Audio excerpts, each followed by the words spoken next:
Kita semua bersyukur kehadirat Allah Subhanahu wa taala atas diutusnya Nabi Muhammad sallallahu alaihi wasallam. Nabi Muhammad sallallahu alaihi wasallam diutus untuk menjadi rahmat seluruh alam. Bukan hanya rahmat bagi manusia, bukan hanya rahmat untuk para pengikutnya saja, tetapi semua makhluk yang Allah Subhanahu wa taala ciptakan, tidaklah beliau sallallahu alaihi wasallam diutus melainkan untuk menjadi rahmat untuk mereka semua. Maka dari itu penting bagi kita untuk mengadakan majlis-majlis semacam ini, majlis Maulidin Nabi Muhammad sallallahu alaihi wasallam. Tujuannya untuk kita menguatkan kembali, mengingat kembali, menumbuhkan serta menguatkan rasa cinta kita, ta'alluq kita, hubungan kita dengan Nabi Muhammad sallallahu alaihi wasallam. Sebagaimana beliau sallallahu alaihi wasallam pun juga diceritakan oleh Allah Subhanahu wa taala kisah-kisah para anbiya, para nabi-nabi terdahulu dan juga umat-umat yang telah mendahului beliau, yang dimana tujuannya untuk menguatkan hati beliau. Maka kita perlu, atau kita lebih perlu lagi untuk mendengarkan kisah-kisah tersebut, mengambil keteladanan daripada Nabi besar Muhammad sallallahu alaihi wasallam.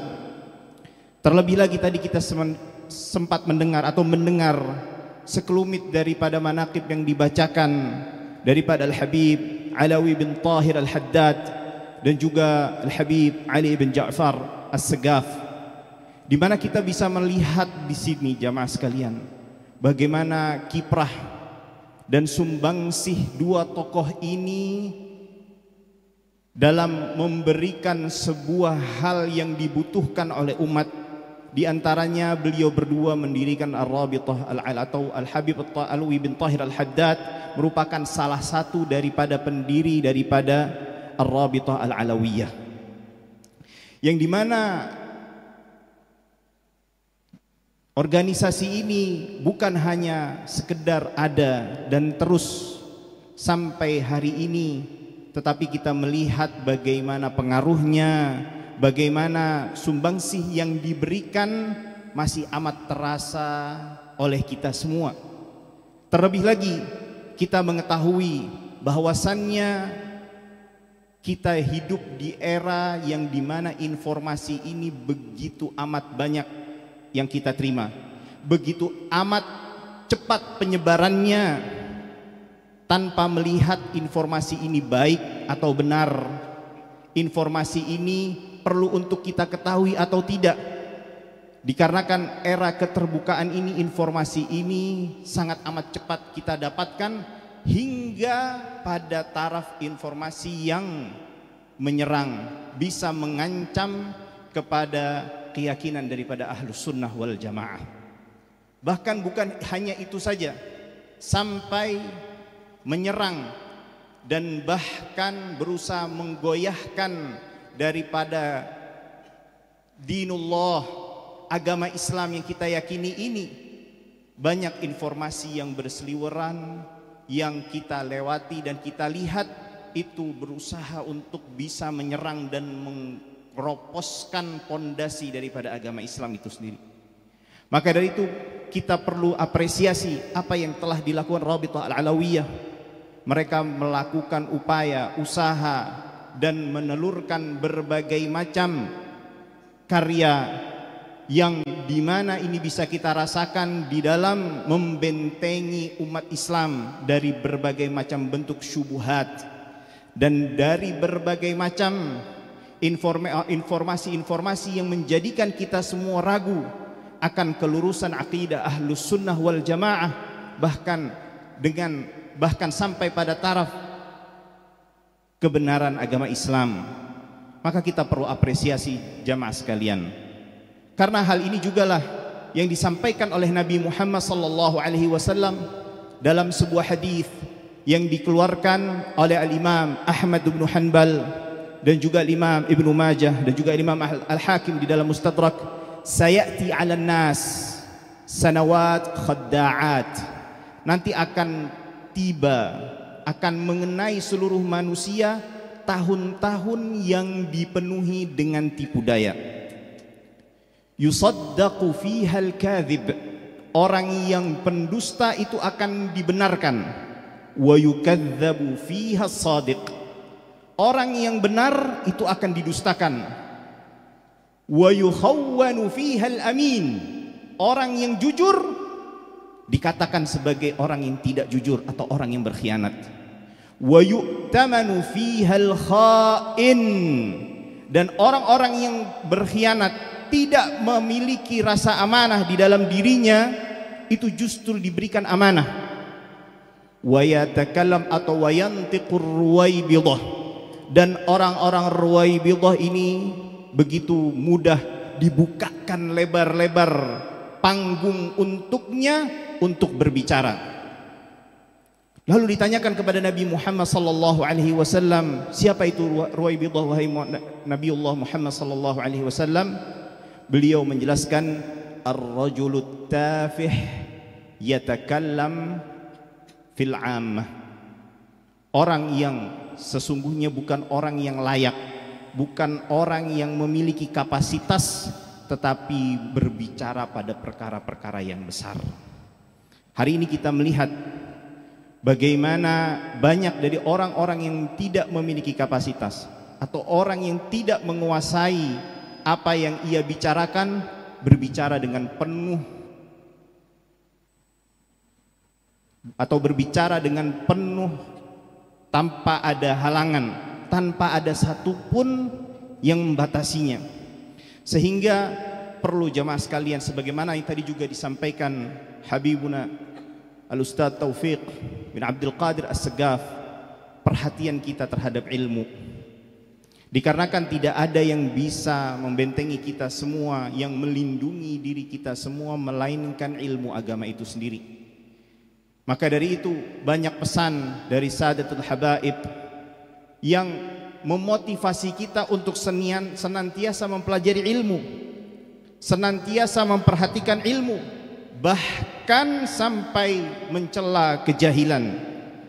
Sebagaimana yang dikatakan oleh Sayyidina Al-Habib Abdullah ibn Alawi Al-Haddad, al-jahlu fahuwa aslu kulli syarr, kejahilan adalah pangkal dari segala keburukan.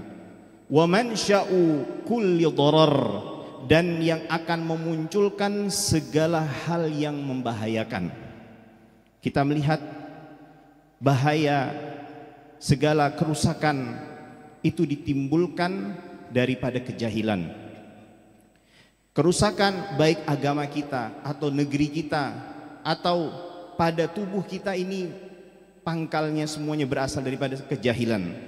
Wa huwa wa ahluhu, iya kejahilan dan orang yang jahil itu, dakhiluna fi umumi qawlihi sallallahu alaihi wasallam, kejahilan dan orang yang jahil itu masuk ke dalam sabda Nabi Muhammad sallallahu alaihi wasallam, ad-dunya mal'unah, dunia ini terlaknat, mal'unun ma fiha, dan terlaknat semua yang ada di dalamnya, kecuali illa zikrullah, kecuali berzikir kepada Allah Subhanahu wa taala, wa ma walah, dan yang semisal dengannya dari perbuatan kebaikan, ketaatan, menjauhi segala hal-hal yang dilarang dan diharamkan oleh Allah Subhanahu wa taala.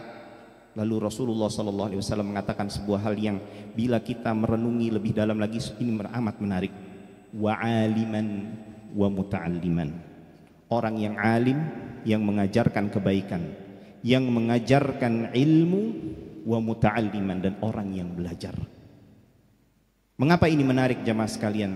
Bila kita melihat Rasulullah mengatakan zikrullah wa mawalah, mengingat Allah dan melakukan perbuatan ketaatan dan kebaikan.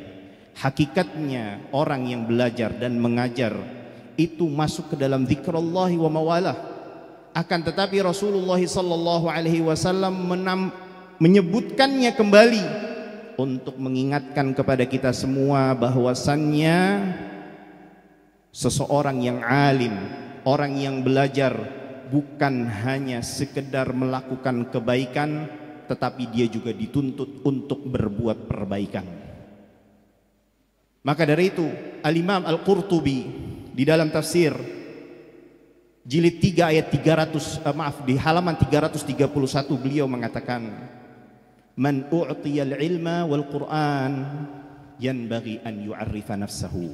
Siapa yang diberikan ilmu dan Al-Qur'an, hendaknya orang tersebut untuk memperkenalkan dirinya. Jangan ia menutupi dirinya. Terlebih lagi di era saat ini, di mana banyak informasi negatif yang berseliweran dan tersebar.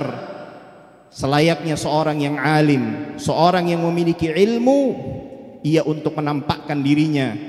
Janganlah ia merasa atau melakukan sebuah hal ketawaduan yang dimana bukan saatnya dan tempatnya seseorang yang memiliki kapasitas dan memiliki kemampuan untuk tawadhu di saat yang tidak tepat. Karena setiap kebaikan, setiap hal yang baik bila ditempatkan bukan pada tempatnya, bukanlah menjadi sebuah kebaikan, justru akan menjadi sebuah keburukan. Setiap amalan kebaikan bila dilakukan bukan waktu dan momennya, justru akan berbalik menjadi sebuah keburukan. Lalu beliau melanjutkan, wala yatawadhu li ahli dunya. Janganlah ia tawadhu di hadapan ahli dunia, li ajli dunyahum, dikarenakan dunia yang ia miliki. Fa innama u'tiya afdal ma u'tiya ashabud dunya. Karena hakikatnya ia telah diberikan sesuatu yang lebih afdal daripada apa yang diberikan oleh mereka yang memiliki dunia. Di annallaha ta'ala samad dunya mata'an qalila. Dikarenakan Allah subhanahu wa ta'ala menyatakan dunia ini sebagai perbendaharaan yang sedikit. Qul mata'ud dunya qalil. Katakanlah wahai Muhammad sallallahu alaihi wasallam, perbendaharaan dunia ini sedikit. Wasammal ilma wal Qur'an, sedangkan ilmu dan Al-Qur'an khairan katsira, adalah kebaikan yang banyak. Maka selayaknya untuk kita semua, janganlah kita atau mengapresiasi apa yang telah dilakukan oleh Rabithah Al-Alawiyah di dalam usahanya menetralisir berbagai macam pengaruh buruk yang hendak ditanamkan ke hati dan pikiran umat Islam. Dan ini pula lah yang dicontohkan oleh baginda Muhammad sallallahu alaihi wasallam ketika masih daripada pengaruh-pengaruh jahiliyah masih ada sedikit di dalam benak sebagian sahabatnya. Dengan segera Nabi Muhammad sallallahu alaihi wasallam meluruskannya. Dengan segera Nabi Muhammad sallallahu alaihi wasallam menjelaskannya bahwasannya itu adalah sebuah keyakinan, pikiran yang salah. Dan juga bagi kita atau bagi antum semua yang diberikan oleh ilmu, kembali lagi untuk menyampaikan ilmunya, untuk bisa tampil dan menjelaskan ilmunya dan mencerahkan, membimbing umat kepada jalan yang diridhai oleh Allah Subhanahu wa taala dan disukai oleh Nabi kita Muhammad sallallahu alaihi wasallam. Dan mengembangkan kembali, jangan hanya sekedar menyampaikan, tetapi juga harus bisa memberikan solusi dan jalan keluar. Maka dari itu Al-Habib Abdullah ibn Alawi Al-Haddad juga mengatakan, wa qabihun bil alimi an yatakallama fi hukmi ba'dil wajibat aw fadailil khairat aw syai'in minal muharramat. Sungguh buruk bagi seorang alim ketika ia berbicara tentang hukum sebagian daripada apa yang diwajibkan, atau sebagian daripada fadail kebaikan, atau sebagian daripada hal-hal yang diharamkan oleh Allah Subhanahu wa taala. Fa idza tuliba 'inda dzalik bi dzikri ma warada 'anillahi wa rasulih fi dzalikal amr lam yaqdir an yurida syai'an. Lalu ketika ia dimintakan dasar daripada apa yang ia sampaikan daripada firman Allah Subhanahu wa taala dan sunnah Rasulullah sallallahu alaihi wasallam, ia tidak mampu untuk menjelaskannya. Di sini ada isyarat yang sangat amat bagus.